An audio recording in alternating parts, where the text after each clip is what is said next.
Okay, hello everybody. It's Will Menaker here. Chapo coming at you in just a short few. But before then, we're going to plug two things that we'd like you to know about. We have booked a second show for our trip to Portland. That's Portland, Oregon, not Portland, Maine. We will be playing the Aladdin Theater on Thursday, August 4th. We will have a pre-sale for our Patreon subscribers going live at 10 a.m. Pacific time. That's 1 p.m. East Coast time on Wednesday, June 15th. That's this upcoming Wednesday. And a general sale on Friday, June 17th. So come see us there. I believe Pickathon is basically sold out, though they might be releasing a small amount of tickets in the lead up to the festival, so keep your eye on that. But our Pickathon set and the rest of the fest will be streamed over Frequency. We'll have more info on that soon. We will have links to the tickets on both Patreon and over on our Twitter, and in the episode description for the upcoming midweek episode. Number two, merch. We are running a summer sale on our entire merch store from this Tuesday to through the end of July. Everything in the store is 25% off. We've had some restocks on some of our hot designs. So if you were looking for something that wasn't there the last time, please check again. We're trying to sell down as much as we can before we do our next merch run. So get it while the getting's good. Hop on over to shop.traphouse.com. But unfortunately, we don't have any new Zapata oil hats. So that's why you got to get that merch down. Okay, that's all the information you need to know. On to the show featuring Stabby Baby.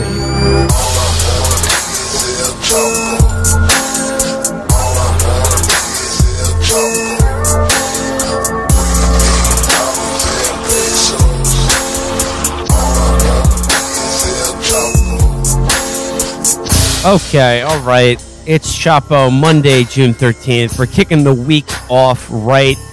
No need to delay any further. Joining us for this episode, we got the man with the diamond cock, the original king of comedy. It's $1 Million Stavy Baby in the house. How's it going, my friend? Right. What's up, you little motherfuckers? Thank you for having me. The million view on YouTube man. The million view man. How's that treating you? How's that life? Call me 1.4 Stavros. You know what I'm saying?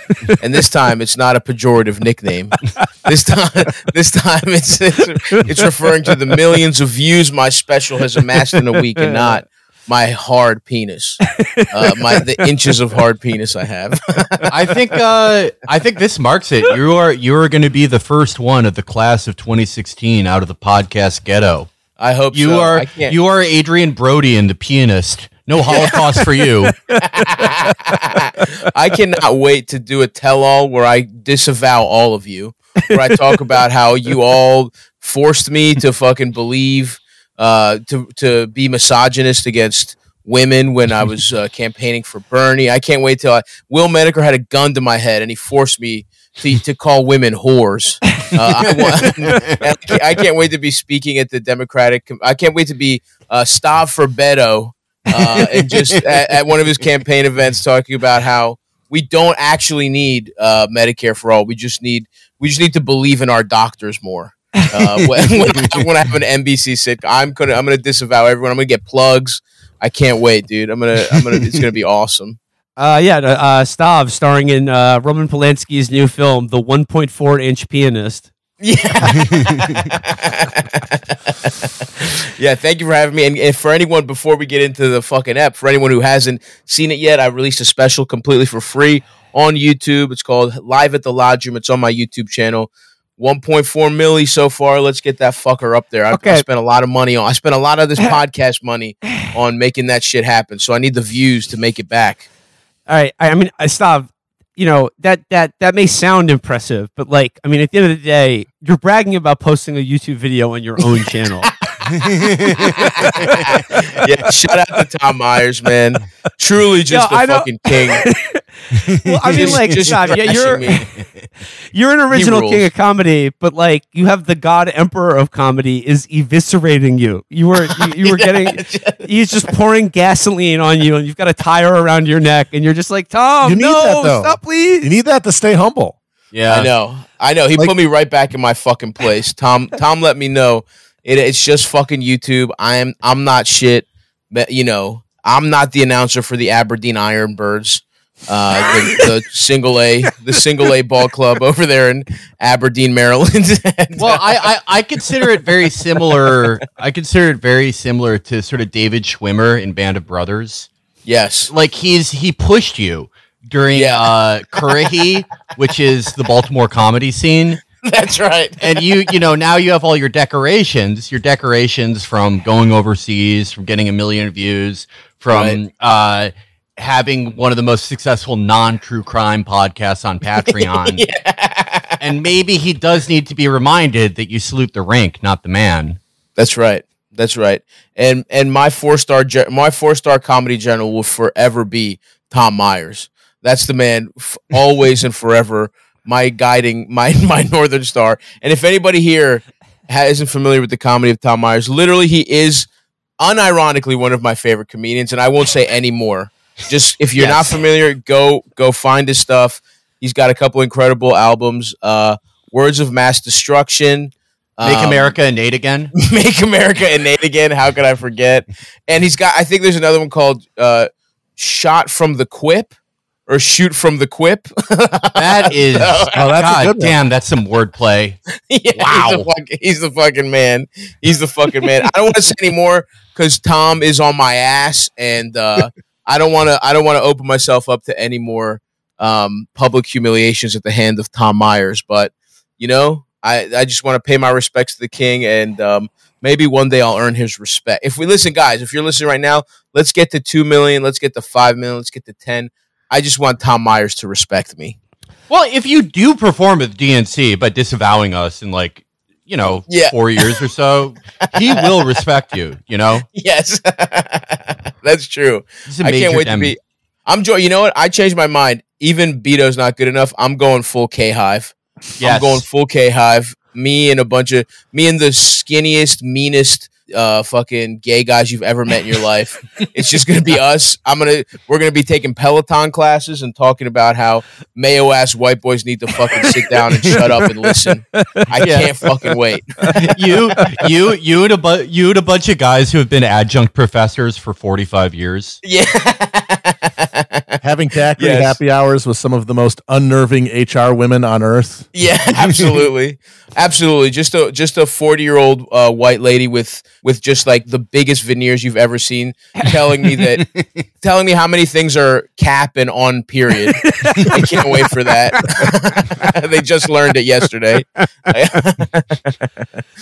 Well, Stabby Baby, I mean, you got the new comedy special. You've been out on the road, honing your craft. But like, I guess the thing I'm interested in is like, look, we're in it's a very interesting time for comedy. And I think we can all agree that stand-up comedians are either going to save America from fascism or condemn us to a new Holocaust. So I guess it's going to be us. I would just like to make clear though, if people watch your stand-up special, are you doing the kind of good comedy that promotes democracy and is against fascism, or are you doing the bad kind of comedy that is ushering in a new Third Reich? For the time being, I am doing the good kind. Until I can sell out, I am doing the good kind. I have no transphobic material yet, okay? But Netflix sends me a fucking $80 million check. I'm talking about how it's an affront to God to chop your penis off if that's what they want. If that's what it's going to take for me to make Chappelle money, I'll fucking do it. But for right now, I am good. While I haven't made it yet, while I haven't sold out, while I'm not a stooge, I'm doing the good kind. I'm still a good guy. It's mostly about how my dick is small. It's so funny because my mom called me and she was like she was telling me how proud she was of me, and it felt nice, But it's also like this special literally is like, okay, there's some topical stuff. There's stuff about getting fat as shit. There's stuff about boomers, all that kind of shit. There's a joke about assassinating Jeff Bezos, that kind of stuff. But then the rest of it is talking about how fucked up our family was and how little my penis is, times I couldn't get hard. 40% of it is things that any mother who didn't love her son that much would be horrified to hear about. But all my shit is about how, our fucked up Greek family and just the one time I almost died taking too many dick pills. So that's and she just called me. She's like, I love you so much. She was like, she's like, shout out to Greek moms. Stavros, I'm so proud of you. And it's just like, well, I wish I could be proud of you, but I wish I could be proud of this small ass dick I have. But, you know, who do I have to thank Mom. for that? Who do I have to thank for that? Thanks, Mom. You're hiding half of a small dick gene somewhere in your pussy. And you fucking condemned me to this life. When you think about it, it is kind of the mom's fault, whether it gets passed down patrilineally or not, because she does see it. Right. Like if it gets passed down through the dad, she made the decision of seeing it or not knowing if it's in yet and being like, Absolutely. This is fine to create a son with. Yeah, just totally flaunting all of the genetic imperatives to pick a big dick player if you're going to have a kid. Yeah, exactly right. Either she failed to pick a hard cock savage, or she did pick one and her little dick genes are so strong that they forced you to have a little dick. So it's either way, you're right, Felix. It's the mom's fault if your penis is small. Exactly. Or you know, let's expand this for everybody. Yeah, please. If you are one of those many unfortunate ladies whose clit is just too small to be found, that's an XX chromosome of a small dick. Yeah. If you were a man, it would be a small dick. But since you're a woman, your patrilineal small dick genes created, a clit the size of, I don't know, like a thumbtack, probably half a thumbtack. Sure. Oh, interesting. I never thought of that. There is an intergender camaraderie of little dickery, where it's like, if as a man you just can't hit the back walls, but as a woman with the little dick gene, that means you can never get your shit played with correctly because it's just too. It's like a game of Where's Waldo. Yeah, but no one ever. Yes, to find their little ass clit. That's interesting. Feel yeah. So you're saying like the women, the Joni Lawlers, the Chinas with just the absolute. Almost a penis clits. Those are the lucky women. Yeah, the gumballs. Yes. The shit seems like you got out of a fucking grocery store vending machine. Well, I just don't like. I don't like that it's we castigate men for having small dicks, which just like in the interest of evolution we should right, just greater good and all. But of course, when a guy can't find a woman's clit or just doesn't want to. It's never on the woman for it being small. We're going to start a dialogue here tonight. Yes. about how if a man can't find your clit, you ever think maybe your shit is fucking too camouflaged, too fucking tiny? Let's fucking you're so fucking right, Felix. Yeah. Thank you so much for bringing this up. I'm gonna start rumors about women. Just be like, oh yeah, you think she's hot? Tiniest clit you've ever seen. Tiny clit. But by the way, the whole gigantic. That's a tough combo. Yeah. That's gonna be a couple gals out there. Pinwheel, like pin top clit and just a fucking softball size opening. That's fellas, we are opening a new front in the campaign against women's self-esteem. We're now putting clit size. We're getting all this body positivity if you're a plus size person, but now let's focus back on the pussy. Let's get back in there and let's fucking eviscerate the pussy. If you see a woman acting obnoxiously, bridal party style, from now on say that she's compensating for her tiny clit. That's great, and I'm gonna run with that. I love it. So my mom also listens to every episode of this, by the way. My entire family, really. All right. So great. For the moms out there, yes, have you been watching the riveting live congressional testimony about the January 6th coup attempt? Because I've been glued to the screen.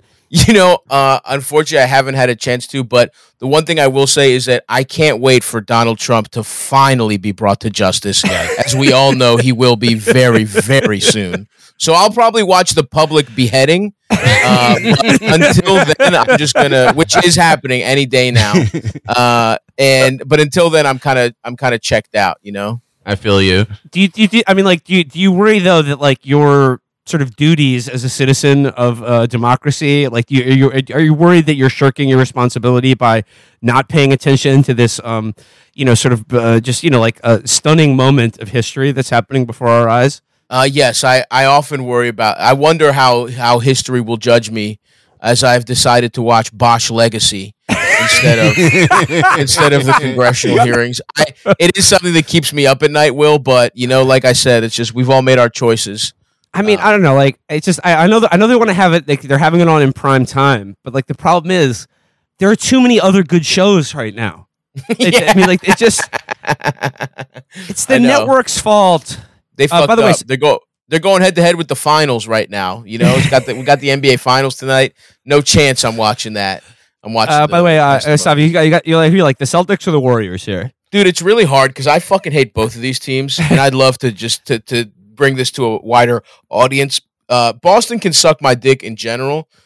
They've had a championship every fucking year. Like somebody who's like 25, Boston has won like 4 championships.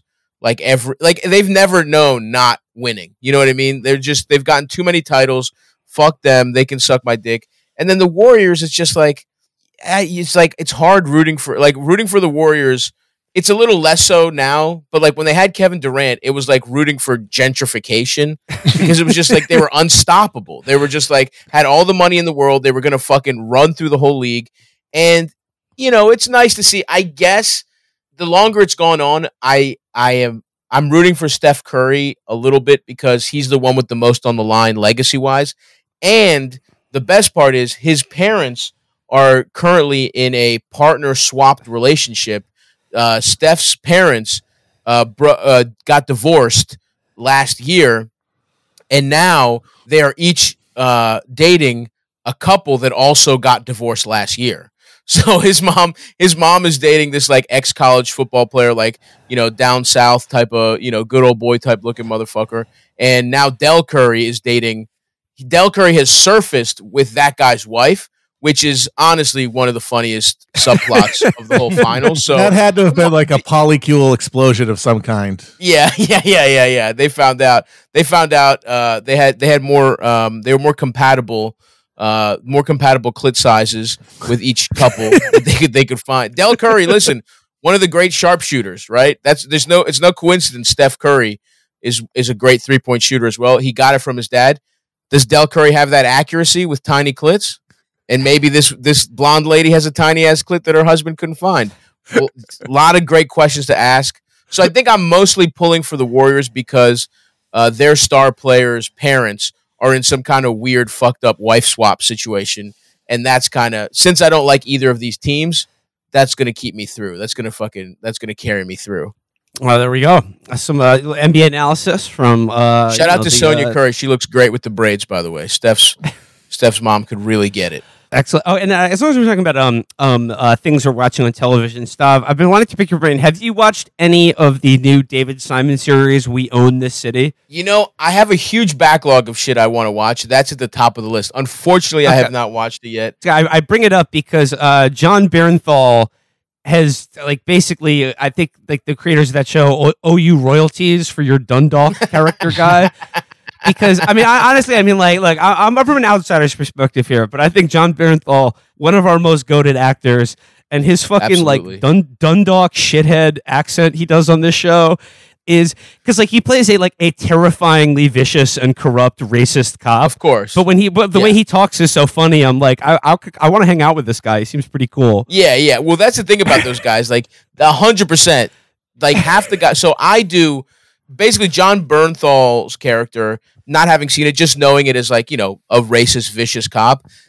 My Dundalk, my Baltimore guy is that guy's like fuck up brother. You know what I mean? Like it runs in the family. Like he couldn't make it. He couldn't hack it in the academy. Yeah, exactly. You're too fat. Yeah, you're too fat to be a cop, which is actually, I guess, who knows how fat you have to be, but you're too fat to be a cop. You couldn't hack it in the academy. You couldn't do their little multiple choice thing. So you're just racist, like as a hobbyist instead of professional.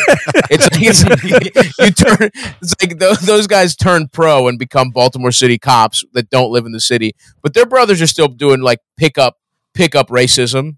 Just around, just at the park being racist, even though his brother's in the league. You know what I mean? Being a cop. I mean, like stop. There is literally a character on the show that is like that guy. who's like he's John Berthol's friend who's like a former criminal who runs a bail bonds operation. Yes, exactly. And he just uses him to like fence all of the drugs he steals from drug dealers and shit. And it's so funny, like all of the white dudes on this show. Like, I swear to God, if there is a single frame of this show in which they are not wearing a Ravens or Orioles attire, I haven't seen it yet. Yeah. I've not seen it. And listen, that's how it is, dude. Everyone loves and that goes deep. That goes with me, too. My little brother got married at the courthouse. One of my brothers got married, like, big ceremony. And that's how much I love my little brothers, how different they are as people. You know, my brother had a big ceremony. It was awesome. And then my other brother just, like, was like, I'm not doing any of that shit. He just went to the courthouse. Fucking sport coat, O's t-shirt underneath, baby. He got married. So that shit runs deep in Baltimore, baby. Let's go Birds. Let's fucking go.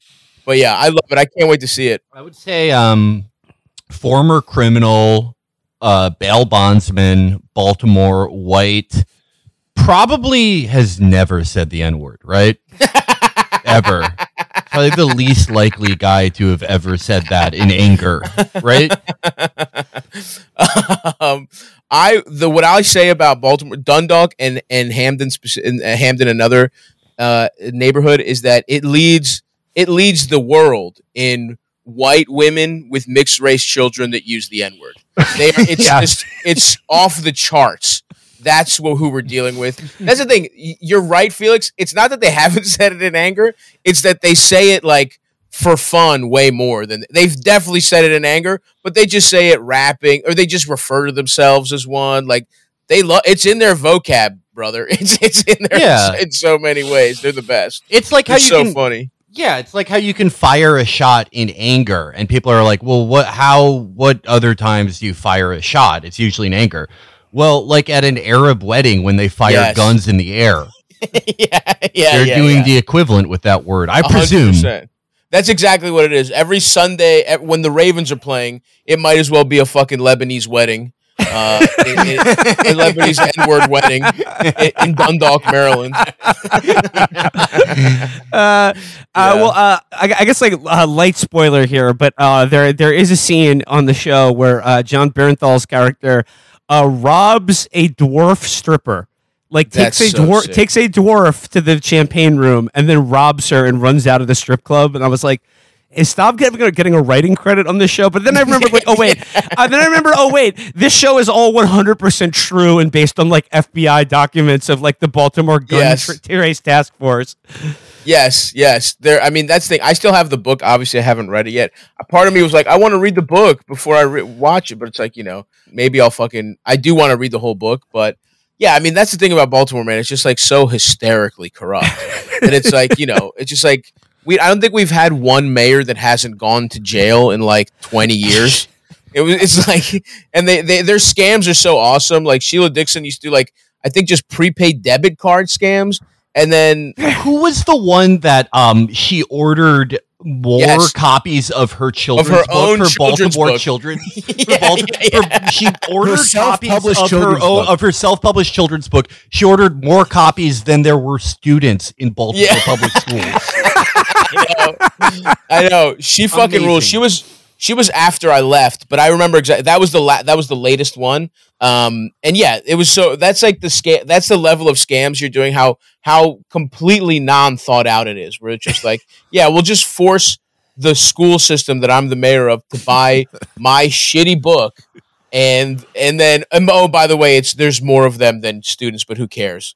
It doesn't fucking matter. We're not handing them out at all. They're just going. They're sitting in some warehouse. And by the way, we'll probably try and sell them again on eBay or some shit.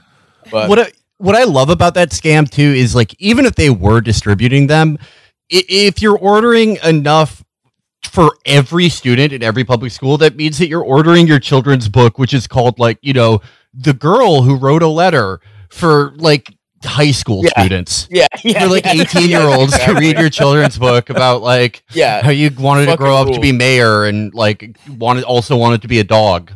Yeah, Catherine Pugh, that was her name, I remember. And I'm trying to find I think it was called, the series is called Healthy Holly. that promoted exercise and nutritional eating through stories of an African American girl named Holly. I gotta say, I'm not gonna be a homer here. I'm gonna be a realistic Chicago fan. I think you guys have Cook County beat. I think your corruption's funnier. I appreciate that. I think you guys get that's the thing. It's like we're a small market team. You know what I mean? We don't have the glitz and glamour. We don't have Al Capone. We don't have the legacy. You know what I mean? We got the Wire and we've got some really good stuff, but we don't get the recognition we deserve because truly it's like there has not been one good local politician in I cannot tell you how many fucking years. And there seemed to be one, and I think they I don't know what happened to her. Like I feel like someone was like, "Hey, we're gonna tell people you're a lesbian if you don't quit." Like there's something like that must have happened because every time a promising Baltimore, they just disappear off the fucking face of the earth. It's so sick, and I do love. I mean, I'll never fully leave Baltimore. My family's still there. I love going back there. Honestly, I'm trying to get into a little corruption myself. I would love to figure out a way to just get some insider info on a development project, buy a couple houses right before they get fucking bought up to put a big fucking, some big shitty outdoor mall. You know what I mean? I'm excited and I'm hoping that's another thing I'm trying to parlay my, any success off the comedy special, any more interest in my career. I'm trying to parlay that into small time homegrown corruption just because it feels like a rite of passage in Baltimore. When you have any kind of money, you're able to make a lot more of it by, stealing from the coffers of government. I got an idea. Get the school district to buy in bulk your calendar for the class. That's a great idea. Yes. You're a genius. Well, I was thinking I'm still working on my self-help book, kind of similar to Healthy Holly. It's called The Hard Dick Warrior's Way. And maybe I can do a similar thing where it's that's in every Baltimore City public schools library. Is each school gets 10,000 copies of The Hard Dick Warrior's Way. Okay, I got an idea. So you do that. Yes. You get Hard Dick Warrior's Way into the public schools. Then you create a fake right-wing outrage, Libs of TikTok tiles hysteria about. Idea. There's this book called Hard Dick Warrior's Way in the schools, and they a bunch of fucking Proud Boys show up and have to get hazed at the school libraries, and then all the liberals on earth buy copies of it. Yeah, in solidarity. That's a great idea. I'll go to everyone I ever did open mics with in Baltimore and be like, "You boys want to make $20? Put on this fucking body armor and take this baton and go cause a little ruckus, if you know what I'm saying."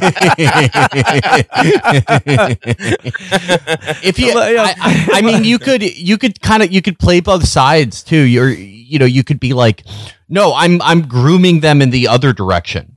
I'm grooming them into heterosexuality. Straight. Yeah. There's only one way for us to combat this grooming, and that's with our own grooming. We're showing all the boys big tits, and they're gonna love it. I did have a high school. Okay. I had a high school soccer coach got in trouble for giving a kid porn, not in a gay way, in a way where he was like, "Oh, thank God." In a way where he's like, "Dude, isn't this sick?" He was trying to befriend a 14-year-old, and he got fired for that. It was awesome. It's just you're rolling up to the Pride event in a U-Haul, and then the feds pull up. The feds have it surrounded, and they're just they open up the back of the U-Haul, and then it's just girls on trampolines. They all just spill out of the back. We got juggies. Yes, we're doing a tailgate. You open up the U-Haul, it's a fucking pit master. I got some fucking. I got a couple pork shoulders going overnight. I got some fucking wings, and we got sausage, and we just got fucking. One incredibly obese man in purple camo pants grilling everything up, and nothing but girls with fat tits in a wet t-shirt contest. And that's what we're rolling up with in fucking. Yeah, it's just it's like children. Don't look at that. Don't look at that. Over here. Look at the juggies. Yeah. The only they'll thing put them in your face. The only thing that can stop a bad guy with a Discord account is a good guy with a Discord account. Yeah, that is so true. We're gonna combat people trying to give children basic sex education. Just fat honking tits. Yeah, that's all you need. If some fucking pervert tries to groom my kids by having a weird earring, I will be hiring you to take them to the Pit Beef restaurant. Pit Beef, bro. Yes, one of the fucking finest establishments. Some of the best beef you'll get in the parking lot of the Gold Club strip club. It's honestly really good. It is very good. Pit Beef rocks. Strong endorsement for Pit Beef, but you'll take them to Pit Beef and show them, not any of this new shit, not POV, not instructionals, like girls with the worst bolt-ons ever wearing sailor hats. Yep. Just classic. Crimped hair. Hair, landing strip, just classic 90s pornography. It's like Baywatch, like the Baywatch era, like that style, like a Pamela Anderson in a Baywatch style of lady. That's who we're jacking off to. Anything else is gay. Yep. So all that, if we can jerk off instruction count as education? Ooh, great. It's like trade school. Yes, I think it's more coaching. Yeah, than it is education. That's what Pete Buttigieg is talking about with getting people in the trades. Sign me up. Now, girls jumping on trampolines. God bless you. Well, as long as we're talking about, social issues of parenting, dating, life. Of course. We got Stavy Baby in the cut, so you know what that means. Yes, I've scoured the Slate.com advice columns, and we are now kicking it off. Stavy solves your problems. We are now I love it. Answering other people's questions with Stavy Baby. So kicking off here. Specialty. Yeah, this is from the Slate parenting column, because we're talking about parenting issues. We all have kids. Of course. Okay. So here's some unvarnished advice here. All right. So let's. Okay. The question is, my wife, and to a lesser extent I, have some concerns about our first grade daughter's motivation to improve herself. I'm not sure I'm putting this exactly right, so bear with me. Holy shit. So I'll just stop there and just say, like the letter when I clicked on it was like, hey, like, dear Slate, like my wife and I are concerned about our daughter's lack of motivation. And I was just like, oh wait, like she's not studying for the ACTs or whatever. And it's like, no, my first grade daughter's motivation levels are first grade, a fucking 6-year-old.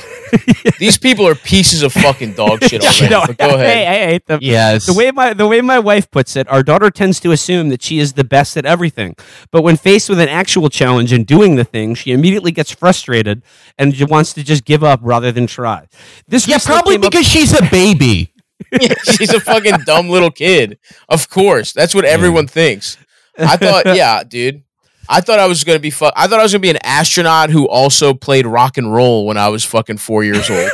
My internal image of myself was literally John Stamos, but in an astronaut helmet. Like that's who I thought I was when I was 4. I thought I was a fucking piece of ass and I was a genius at the same time. That's what every baby thinks about themselves. Anyway. It says this recently came up in the context of starting piano lessons. Per my wife, our daughter seemed to pick up the first lesson easily and then went around for the next week talking about how great she is at piano. What a fucking idiot. I hate this bitch. However, at the second lesson, she wasn't immediately able to do it and she instantly wanted to quit. She has done this with things as varied as when she learned to read to how she handles playing video games. Perhaps relatedly, although she has always seemed fairly bright, she has always seemed incurious. She never really went through a why phase, and going back as long as I can remember, anytime she has realized you were trying to teach her something, she would actively reject your doing so. For example, wow, that's really weird that she avoided spending more time with you. Yeah. Yeah, imagine what they're trying to teach this girl. Yeah. These just fucking horrible, just like Python, probably. Yeah, they're trying to teach her.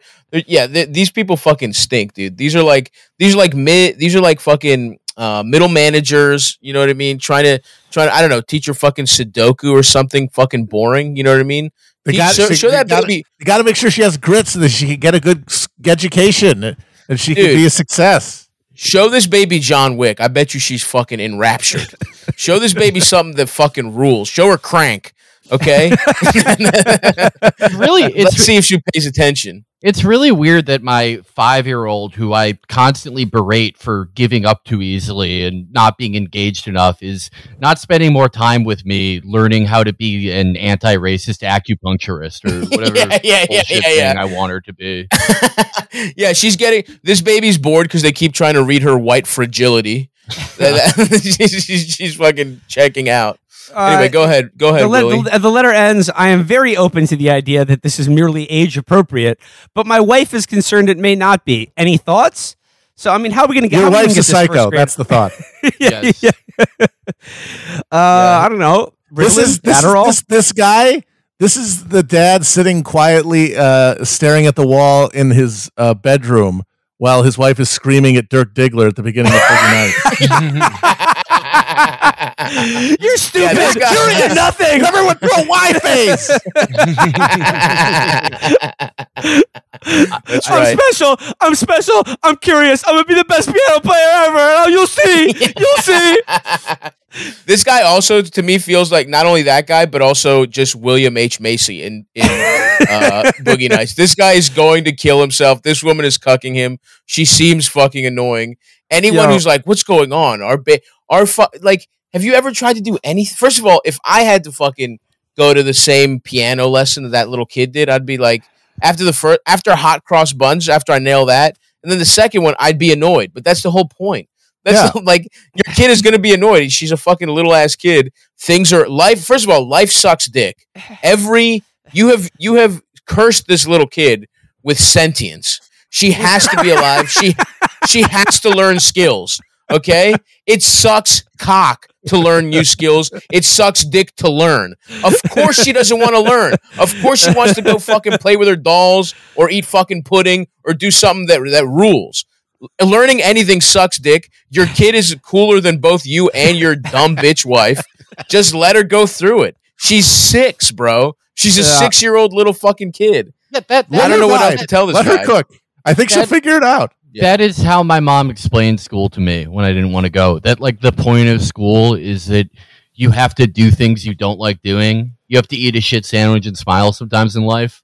Yeah. I do think, however, though, if you contacted the school, or, even were so bold as to contact CPS about these parents or this kid, they would send Peter and Paul from Funny Games to this household.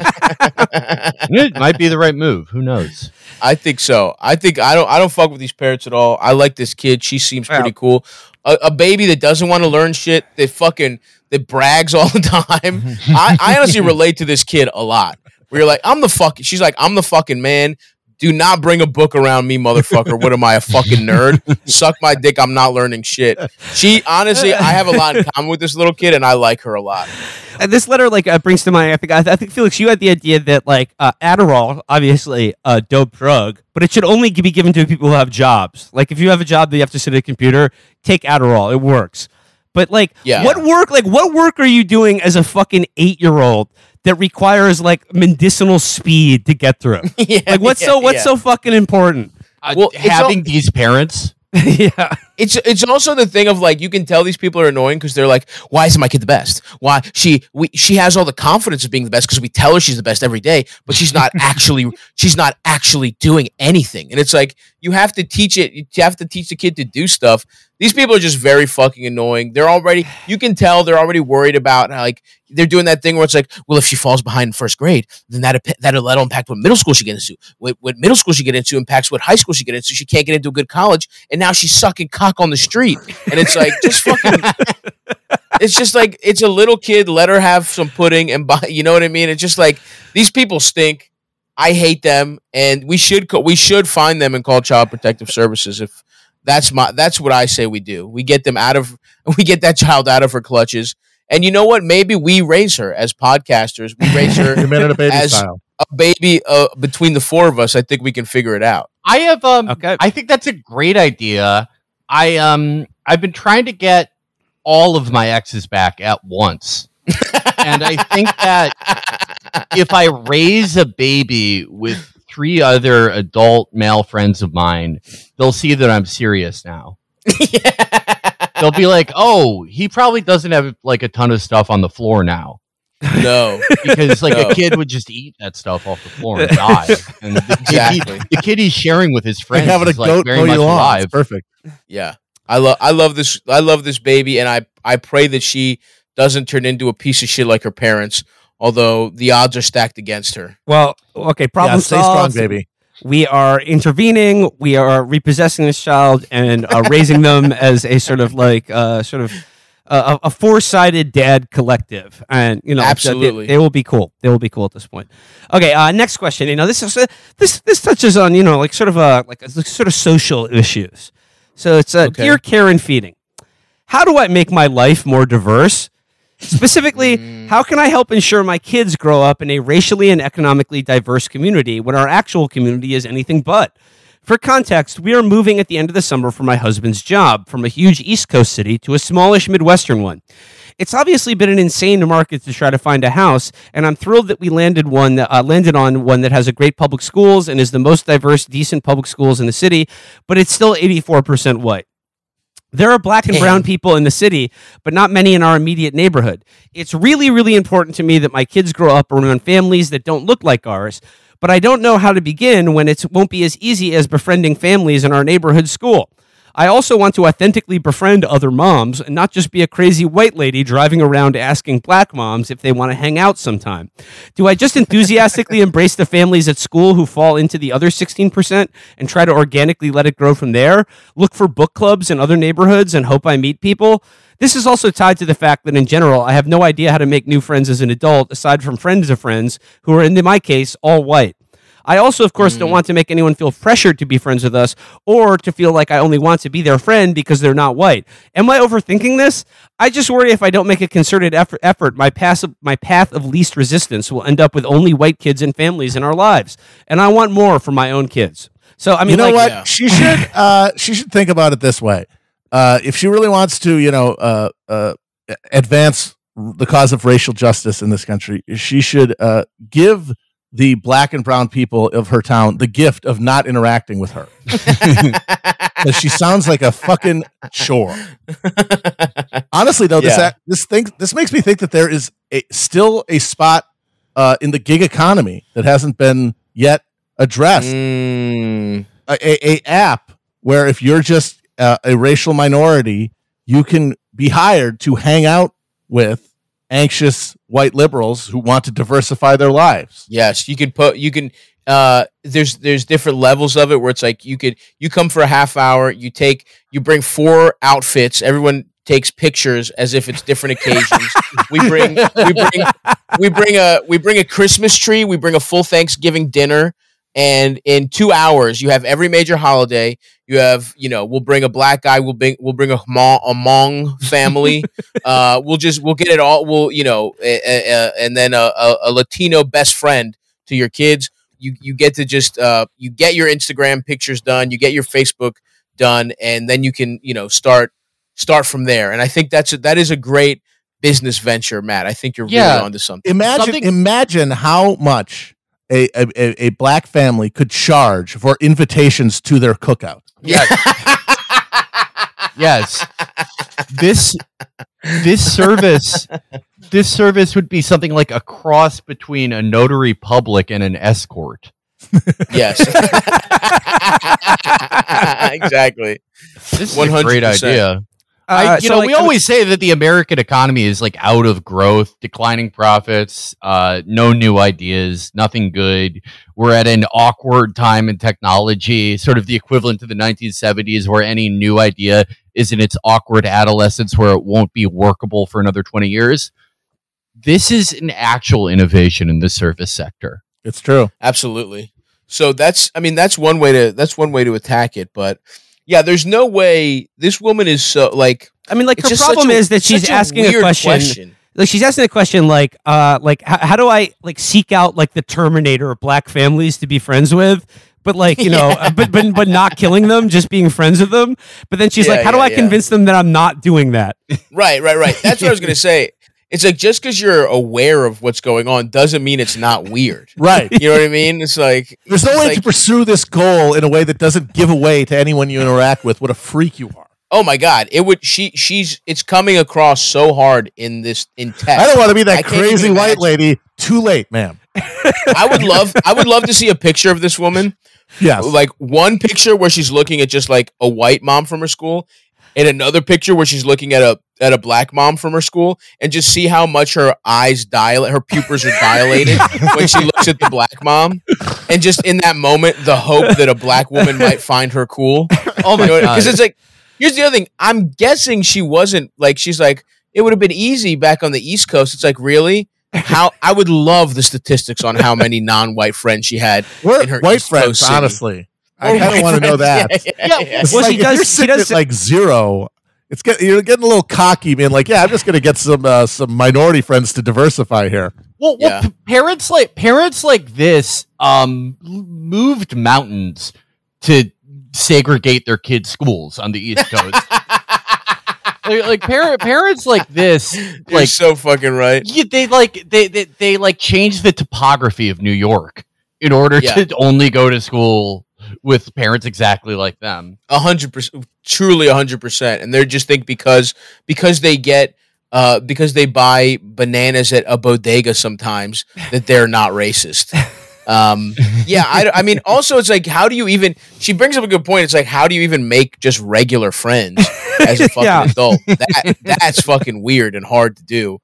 I just think this lady's fucked, and you know, there's no way around it. You just kind of have to, like, that honestly does speak to how all of this shit is beyond your control, because what she's saying is like, well, we moved somewhere where it's expensive and there aren't any minorities. And it's like, but I want minority friends. And it's like, all right, well, that's the problem. Yeah. It's just like like you fucking live in a place that Felix is right. It's like either the people just like you a generation ago made it so that like no black people live there. So it's like, so now you can't be like, well, what if I drive to a shittier neighborhood and try and start a book club? What if I bring a box full of Toni Morrison novels and see who it attracts, and then I can force them to talk to me about The Bluest Eye? That's just, you know, like, it's just like, you suck dick, lady. Like, no, Matt's right. I wouldn't wish friendship with this woman on anyone except maybe the lady from the first question. Yeah. These two should be friends. Honestly. Yeah. Well, maybe, you know, in special forces, they have this thing called procurement missions where you're dropped in country without any of your gear. You have to get your own weapons and everything like that. And she could be dropped in East New York without any of her book club materials or the Nextdoor app or anything. Yes. And then, you know, become a force multiplier in that way with whatever friends she makes. Yeah, absolutely. So I don't know, you know, and it's tough because these, like, I guess she is sort of onto something here, but it's just like, well, I don't know what to tell you. It's like, if it was that important to you, you would have just like stayed where you were, you know what I mean? Or you would have like sought that out. Like, you would have sought a different neighborhood out. It's so funny that the most diverse school is 18% just not white. That's fucking hysterical. That's the one that they really needed to get into. Shout out to Baltimore City Public Schools. It was awesome. It was awesome. It was like, there's like 4% white. It was like, my school was literally like 10% white, and half of it was like, and we was just like all white trash or just Greek kids. It was honestly pretty fucking sick. Well, so do you have any practical advice about how to make friends then? Just don't be the 80% majority of any place that you're in. Yeah, exactly. Well, that's the funny thing is, like, I definitely was a race traitor in many ways, where it was like, because you're Greek, you could be like, I'm less white than the fucking white kids. I'm the best. And we're like, we had nothing to do with slavery. Like that was my way in. And also just be good at sports, and and be a charismatic bully when you had to be.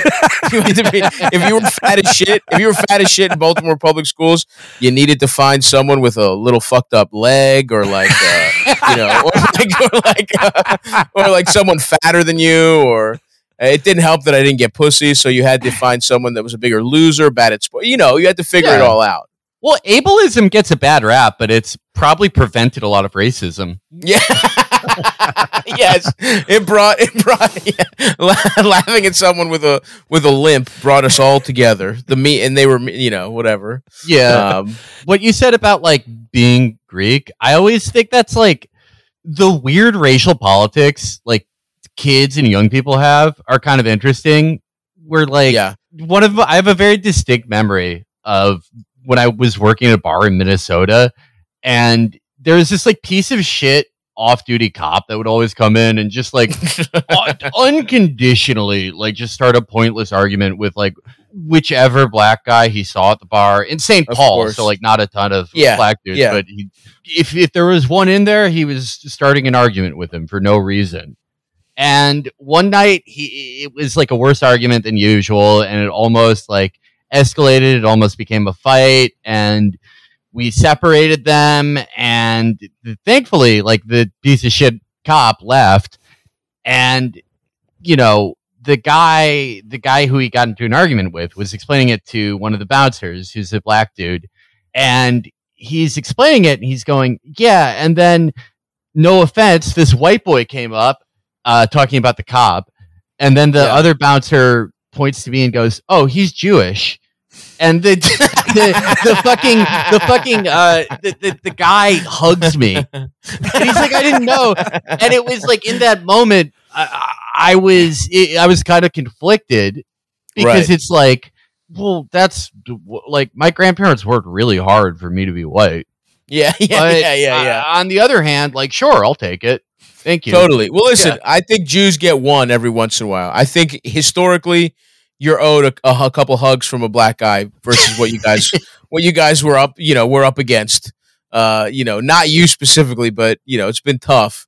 Couple big L's for the Jews through history. Yeah, for sure. But I just think, like, in America, that guy was being they were both being incredibly charitable to me. No, I know, and that's the funny thing is like literally, I had a coach on the football team. Like, it's so funny because what I'm one of the memories I'm remembering is like one kid was going in on one of the white trash kids. I think literally because of slavery, and then and then I was laughing because it was a hysterical situation. And he looks at me, he's like, "What are you laughing at?" And literally, my coach jumped in. He was like, "You got to understand, Greek people had nothing to do with it." My coach was like, "He's good." He didn't say stop. No one had anything to do with it. He was like, point all your attention to the white trash kid that was born in America. He was like, it is right. It's as if like Greek people aren't racist. You know what I mean? That's the part is like, they're racist as shit. He's like, Giannis just got his citizenship after he won the championship of the Bucks. Yeah. Insanely. But no, to stop, like, along those lines. Remind me this. Go ahead. No, I was gonna say along those lines, just like more beneficial than starting a book club. Would you recommend as a strategy picking out, let's say, any Turkish kids in your school and just denigrating and attacking them? Ooh. Interesting. Yes. Yeah. Well, one of my best friends is literally Albanian, and there is like we did do like Balkan. Like honestly, my ironic racism is so deep in what I find funny because my best friend, in starting from kindergarten, is Albanian, and Greek people are racist towards Albanians, and we would do it as a bit starting at like age 5. You know what I mean? So it's like that was always fun, and that's from a young age. I was like, oh, this is ridiculous that someone would actually be racist towards them because he's born like the country right above us, and I thought that was funny from the jump. So yeah.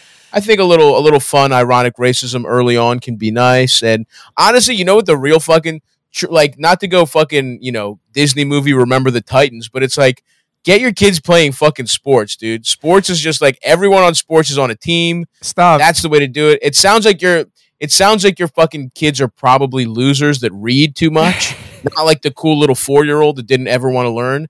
But get your kids in some sports. That's some of my best friends still to this day. Like I went to DC. It's like I saw a bunch of my friends from Baltimore that we played like soccer, fucking football, lacrosse with, wrestling. It was fucking sick. So that's your way in. But the people that fucking write into Slate, their kids don't play fucking anything but I don't know, something probably cross country. I unironically love Remember the Titans. It's one of the best airplane. Sick movie. It's one of the best movies to watch on an airplane. If you're on an airplane, it's just like it's the perfect. 100%. It's the perfect airplane watching movie, and it's about how sports conquers racism. The scene where Denzel takes him to the Gettysburg battlefield and gives that fucking inspirational speech. Oh my god! Yes, tears in my eyes. Tears in my eyes. And no joke, that literally is like everyone loves sports. Everyone from every like fucking background. Someone puts their kid in sports from every background. You're actually probably better off, other than a fucking lame ass book club, is just making your kid play fucking soccer, hoops, or fucking football. Like that's the what, it took us a while, but that's what it is, dude. Sports are the answer. Sports conquers all. If we don't come together right now on this hollow ground, we too will be destroyed. Just like they were. I don't care if you like each other or not, but you will respect each other. And maybe, I don't know, maybe we'll learn to play this game like men. All right, I gotta get to the next question. This is a question I think Felix will have some opinions on, as it deals with exotic pets. So it says, "Dear Care and Feeding, I have a 7-year-old daughter, B, and we live 2 houses over from her best friend, Stacy, also the same age. The 2 girls go to school together and frequently stay over at each other's houses now that everyone's fully vaccinated. Stacy's parents recently got a pet fox. This is legal where we live, although we would have to have had register the animal as an exotic pet. I wasn't worried at first, but now I'm not so sure. The fox isn't violent or anything, but almost every time she comes back from their house, B tells some hilarious giggling story about how the fox stole food, or the TV remote, or a bracelet, or something else, and ran around the house holding it in his mouth or trying to bury it somewhere. Last evening at dinner, B tried to steal some fries from my plate and tried to pass it off as a silly joke. I gave her a lecture about how it's wrong to steal, even as a joke, and I think it's sunk in. But I'm worried about the lessons she's picking up from this animal, and I'm considering not letting her go over to Stacy's house anymore. Is this a step too far? What is wrong with these people? These people are out of their fucking mind. What do they think? Life is a fucking cartoon that the fox is teaching their child lessons. These fucking morons. Lessons from a fox? If you're learning lessons from this Reynard type figure at your fucking friend's daughter's house, I mean, the fox is teaching good lessons. It's teaching how to outwit your opponents. It's teaching how to be like how to outwit the noble lion or the frightening wolf or whatever, bear or whatever. Of course, the fox always wins. And I just love the detail about like she stole French fries off my plate as a joke, and then we sat her down and gave her a lecture. I'm pretty sure she just wanted the fries. Yeah. God, this is fucking crazy. These are ridiculous questions to ask. Like, these people need to have their children taken from them, and then they need to be a 24/7 camera surveillance that I get to watch. Because I want to see these people in like actual day-to-day situations. People who are worried that their children aren't getting like the USDA recommended amount of diversity in their daily lives, or they're not motivated enough. They haven't read enough Rich Dad Poor Dad by the time they're 8. And that they're getting badly influenced by mischievous neighborhood woodland creatures. Animals. I need to see these people in action. If you see them, Matt, it's going to be a lot of people leaving like negative Yelp reviews, or it's going to be a lot of people asking for their money back from Uber Eats because they forgot a side of ranch or something like that. That's what you'll see from these fucking tattletale ass motherfuckers. I mean, it just like, you've heard the phrase "too clever by half." Describe somebody who, faced with a straightforward problem or situation, comes up with such a convoluted explanation that they're very far from any solution. I think this is a step beyond that. This is they're thinking themselves into believing what cavemen believe. The spirit of the fox has gotten into my child's nostrils. Yeah, you could see the actual the soul of it getting into it. Yeah, it's like, yeah. Here's the solution: you just let her sleep outside on a full moon. That ought to cure all the soul poisoning that the mischievous fox spirit has done. I mean, it's ridiculous. Like, first of all, a dog behaves exactly the same way. Like, a poorly trained dog would do all of these things. Take a bracelet, take a toy, take fries. It has nothing to do with a fox. Like, you're just, literally, it's like this person has like watched Robin Hood and was like, I don't want that sexy fox seducing my child. Like, this is true. You're right, Felix. They're thinking like a fucking caveman or a baby would think. Like, it's almost like the baby's like, the fox told me something really interesting. They're like, what? The fox is talking to you? We have to get it away from that fox. Yeah, these people would believe David Berkowitz. We gotta do something about this. It's awful. Guys. It's awful what he did, but we really need to start looking at that dog. Yeah. But outside the insanity of the letter writer, though, Felix, what are your opinions on having foxes as exotic pets? Well, Russians are kind of at the forefront of creating a domesticated fox subbreed, and didn't they make those foxes that like piss themselves whenever like human touches them or whatever? Like, they've been doing it for generations now. Yeah, they've been working pretty hard on it, and there are people who just will get a regular fox. Often, what happens with animals like that, like sort of smaller, like dog-sized woodland creatures. Usually what happens is someone will rehabilitate an injured fox or an injured weasel or a raccoon or something with the goal of, after their injuries healed, releasing them back in the wild. And oftentimes during that rehabilitation process, the animal gets bonded with the person. And more importantly, they lose their fear of people. So they might get too gregarious when they're out there and might end up getting killed or taken away by animal control, so that they're stuck with it. And it can be, it's a lot of these are clearly not meant to be pets, but some people have very sweet relationships with their fox. Sarah Benito from the band Kira Benito, I think, has a pet fox. Okay. It's interesting. In domestics, in captivity situations, very quickly, within a few generations, their features start becoming more dog-like. Yeah, it happens very fast. It's interesting. Yeah, it's like dog is the template for broken animal, but for a butt broken. Yeah, if you had to choose between the starting point of fox or wolf, you would start with fox 100% of the time. Yeah. I would have to know more about these fox owners. But if it's already smart enough to talk about grooming, turn this innocent girl into a thief. I think they're doing a good job. I think they're doing a wonderful job. I think everyone except the English upper class likes foxes, though. Yeah. I'm pretty sure. Right. And which means they're cool. From, the center of the earth. If the shittiest people that have ever been created, which is the pasty ass fucking bullshit ass royals.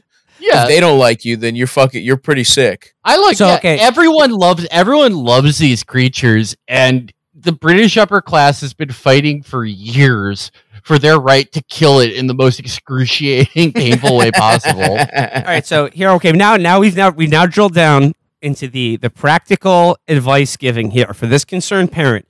What you're going to need to do is muster together 30 or 40 people with 6 toes and no chin to get on horseback, surrounded by 800 dogs, and just lead them on a hunt to this suburban house. That's right, and make sure they have bugles. Make sure everyone is dressed like a complete fucking tit. Little fucked up leather caps. Yeah. They got to look really fucking stupid. And you got to get at least 5 guys who were molested at boarding school to hunt this fox. Hunt this fox down. Yeah. I mean, maybe they could combine the two cultures and do a land acknowledgement before the fox hunt. That's probably coming anyway. All right. Well, we got to get to our. This is our last letter of the episode. Okay. But I was here and feeding. Some Irish travelers showed up at my door, and I'm concerned that they replaced my baby with a changeling. No. This last letter is not about child control. It's about wife. It's about wife control. Hell yeah! Control your bitch. I'm interested to hear what you guys will have to make of this. So it says. Okay, so this is actually to the sort of financial advice column, but it says, Dear Paydirt, my wife started a charity and has been soliciting everyone for donations to it. She spams people on social media with messages and posts, and if we run into someone in person, she'll flat out ask people to hand her cash or a check on the spot. And if they demur, she'll try to give them their Venmo, PayPal, etc. information so she can send them a request. Wow. It definitely makes some people uncomfortable, and she doesn't want to take no for an answer. The worst part is that the charity is more or less a way for her to fund an eclectic hobby of hers. Think along the lines of knitting high-end sweaters for animals. And it doesn't really do anything for the community. She recently it gets worse. She recently crossed the line when my boss's wife posted a fundraiser for a suicide prevention on Facebook in honor of her late brother, who sadly died last year from suicide. The caption talked about how much he had meant to her and that it was really sad. I donated to the fundraiser, and not only was my wife mad that I donated to it instead of hers, don't know why, as we share our finances and she can just go buy anything she may need without me donating. But worse, she commented on the fundraiser post with a link for people to donate to her own charity and posted she hoped that people wouldn't overlook her worthwhile cause if they were feeling generous. Everyone else had been commenting condolences and supportive stuff. My boss's wife deleted what my wife had posted, and she blocked her. Then my awesome. Then my love her. Then my boss took me aside at work and relayed to me how upset his wife was about the incident and asked me not to bring my wife to any work events for the time being. Hell yes. My wife thinks people are jealous and uncomfortable that she's doing charitable work when they are not. And she insists that people are being ridiculous and that she's doing nothing wrong in the way she's asking for money. My wife has been unreasonable and a bit socially out of touch in the past, but never to this degree. I am embarrassed and angry, and I'm afraid she's putting us in jeopardy and socially burning bridges for us. How can I get her to stop? And how do we mend fences with the people she's aggravated? The letter is signed, "My wife is out of hand." Look, I'm sorry. You're worried about people committing suicide? What is more likely to prevent someone from killing themselves than they see an adorable animal in a sweater? Yeah. She commented, she was like, hey, maybe your brother wouldn't have sucked on the tailpipe of a Nissan Sentra if she had just seen a pug with a pug with little pants on. Maybe he would have lived another day. What a dumb bitch, dude. This honestly, rules. It's like this is another one. These 4 broads. We need to bring them together. It's unbelievable that you would fucking behave this way. And honestly, if you're this guy, what do you even do? You have to kill her. Like I'm not saying commanding him to kill her. I think if you bring that to any psychologist, divorce lawyer, anyone, they'll just be like, you have to kill her. You have to throw the wife out. Yeah, I think if you're this guy, I'm not even joking when I say you should divorce this woman. Yes. It's like that. Make your own death. Do something. Like, okay, if it was her, like, let's say she had a charity and it was for like a rare type of cancer that her brother died from, then it's like, hey, I understand how much this means to you, but you just have to be a little more couth with the way you go about things. But the fact that this is just bullshit, absolute drivel, nothing. Absolute drivel. She's making fucking cardigans for corgis, and she's fucking hitting people up nonstop. Just a shameless person. There's no saving. You're right. It's like when a horse breaks its leg. When a white woman starts accosting people for her fake charity, so she can knit sweaters for dogs, you got to put her down. Yeah, yeah, man. Like it would be insane. It would already be insane if she was like doing I mean, I'm pretty much like against most charity because it is all this. Like it is the root of all charity. Most people aren't as antisocial and insane as this woman, but it's kind of like the same thought process that instead of everyone paying a higher tax rate and the state taking care of these things because they are rights, whether it is, families being able to feed themselves or dogs needing sweaters, they should provide. Instead of it being just this thing that we all do, they want to be thanked. Yeah. Right. But totally. This is like, I guess this is sort of a nature versus nurture thing because I'm assuming these are upper middle class people, right? Oh yeah. I don't think there's a lot of like the white working class or black working class or anyone writing these letters, right? Probably not. But this woman has the personality of sort of, a white trash woman who, whenever anyone, they're like, Trina had a miscarriage. Oh, well, I was kidnapped yesterday. Yeah, I didn't tell anyone till now. Yeah. 100%. Yes. Okay. I actually, it's definitely an attention. I mean, the post on the fucking, that's next level shit, dude. It's just like, it has nothing to do with you. Why it's just on your Facebook feed and you felt like you needed to like plug your, like, it's just, even if it wasn't charity, if it was just like, you guys post about your podcast and I was like, in the replies, I was like, hey, listen to my podcast. That would be weird. Let alone it's about your brother who killed himself. I gotta say, this woman, she has the personality of one of my repliers. So like, that's true. Even if she is exiled from her friend group and divorced and cast out, there is one community of like-minded people where she would fit in. That's absolutely right. It is my reply. I have, I don't know. I have an idea though about how this out-of-hand wife and one of our previous letter writers, I think we can sort of like meld their two concerns together. So we've got the out-of-hand wife, who is running a charitable organization to knit cute little outfits for animals. Well, what's an animal that could use sort of like a nice job interview outfit? Well, it's the crazy fox that's out of control. It's sort of like we can get like sort of respectability politics, sort of pull up your pants, just tuck in your shirt, kind of thing for foxes, where we can get a court suit for the fox. Yeah, exactly. Yeah, so to quote President Obama, get your own damn fries.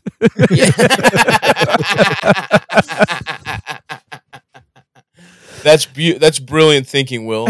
Yeah, because I mean, these foxes, they're just not behaving the right way. You know, if you ever want to get a job, or not get stopped by the police walking need to be home, articulate. Yeah. The other thing is like what's fascinating to me about people like this is I would love to know how these people fuck. Like, there's no way this guy is serving good cock. If his wife is this out of pocket. It might be, I hate to be, I'm a simple man. Everything I really, and especially in a relationship, I really do feel like a huge part comes down to what's going on while you fuck. And this guy might need to fucking take some classes. He might need to figure out a way to dick his wife down so that she'll behave. Honestly, and I'm sorry to be crass, but I just think that at a certain point, this might be like she's acting this way. It's a sign of distress.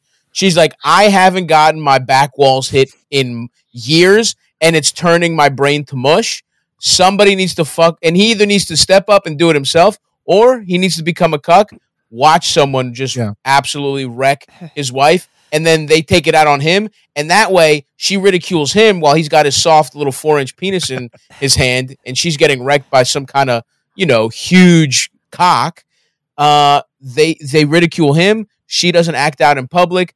I think that's the only way to sublimate her desires to be this much of a dumb bitch. He's got to be the sacrificial lamb, and either he has to learn how to dick her down, or he has to become a turbo cuck and take in all the abuse, so that she doesn't behave this way on Facebook. She doesn't behave this way at the grocery store. It's like hack stand-up comedians that like all their materials about like what a bitch their wife or girlfriend is. And like I remember seeing this one guy on Comedy Central years ago, and he was just like, "Hey, you ever notice how men and women are like so different after sex?" He's like, after I climax, like I'm in a coma, I can't move, and then like after sex, my girlfriend, she's vacuuming the floor, she's fucking painting the walls, she's cooking a pot roast. Like, wait, why does she have so much energy? And I'm like, gee, I fucking wonder why, dude. Like, there's probably something relaxing about what you're doing. Yeah. That is an old Louis bit too, where he's like, because he was like, if you fuck a woman right, she'll want nothing to do with you or something. I think that's the punchline. But yes, 100%. That's and a lot of these people that write into Slate, they're probably not busting correctly, and and that can affect anyone. I mean, this is if I go a while without busting, I start getting squirrely in the brain. You know what I mean? You start Googling emergency exits, subway station, smoke grenade. Earmuffs for my family. Earmuffs for my family. If you're my family and listening, earmuffs, don't listen. Skip this part. I am proud to say that absolutely none of the women I've had sex with, after I had sex with them, engaged in any charitable activity.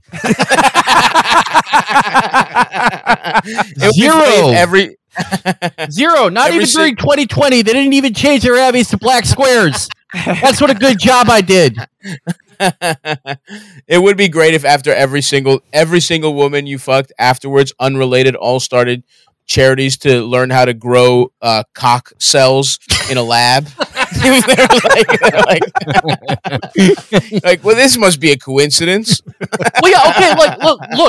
Look at like Mackenzie Bezos, right? After she got divorced, she starts giving billions of dollars to like the most bullshit charities you've ever heard of. Yeah, I'm a fan of bad charities. I love following them, like the shitty charities that billionaires support. And I hadn't even heard of any of these. She was awesome. Like, she's like, I'm giving $3 billion to a program that tells the underclass how to be playwrights. And I think we learned a bit about Jeff Bezos that day. That's true. Absolutely. Shout out to that teacher, by the way. The guy Mackenzie Bezos, the public teacher that she ended up public school teacher that she ended up marrying. Salute my brother. Dicked his way into like however many billies. He has to. This is a challenge for him. He's got to keep it. He's got to keep it up. He's got to be able to satisfy her, because if he doesn't, she's just going to keep fucking putting this money out the door. And it's like, if he's not like on point, he's not focused on satisfying her, she's going to end up spending like all the money trying to like genetically create a real anti-racist baby. Yeah. This guy, absolutely. This guy has to find her tiny clit, and we know she has one because she's obnoxious. Or else she's going to spend all his money before they can buy Roman Abramovich's super yacht out of possession from the Treasury Department. And that's, that would be tragic. It would be tragic. I think we have. I think we've solved everyone's. I think we solved the problems. We solved the problems of women, racism, pets, and charity on today's show. Yes, that's right. Yeah, and to recap, racism, football will solve it. Pets, get him a little sweater. Women, dick them down. And children, honestly, just don't. Anyway, that doesn't apply to children. The people who complain about this show should listen to this one, and they'd be right. Yeah, this particular one that you did, the one with this was like 2003 Opie and Anthony. Yeah. And we call that the Stavros effect. I would like to add another lesson though. If a loved one takes their own life, you may be confronted. You may be confronted by some demons. You may go through a lot yourself. How could I not see this? This is awful. I hope that no one ever loses someone close to them to suicide. But if it does happen, I hope that you realize that you have a chance. You have a chance to make the world better. And that is allow your friend to post about her dog sweater charity under the announcement. Don't also be selfish. Come on, we owe it to those pit bulls. Let's warm up those pit bull nipples. Yes. Oh, and I finally last most important lesson. Just let your first grader just chill out and just sort of like exist. You know, 100%. It's not a problem if they're watch some cartoons if they lack sufficient motivation. Yes, like what's fully 7-year-old wants to fucking play piano.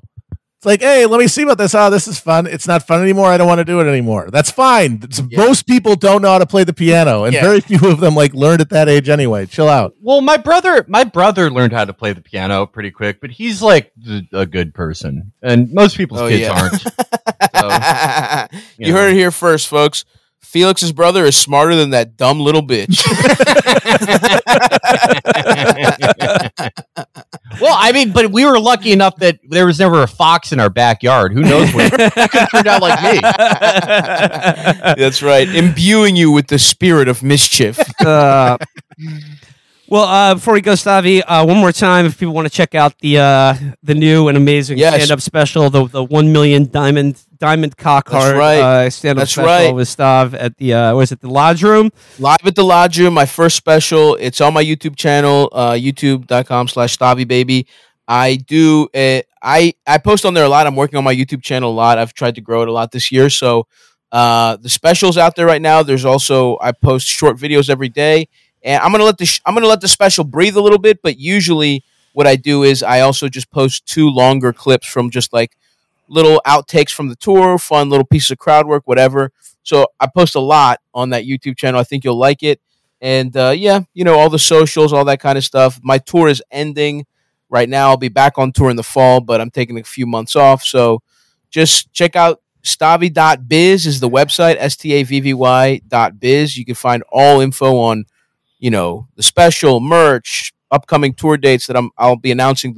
I'm doing an abbreviated tour in the fall. I'm only going to hit about 5 cities, I think, and then a big one in 2023. So yeah, that's Stavvy.biz. Go to YouTube, Stavvy Baby. I appreciate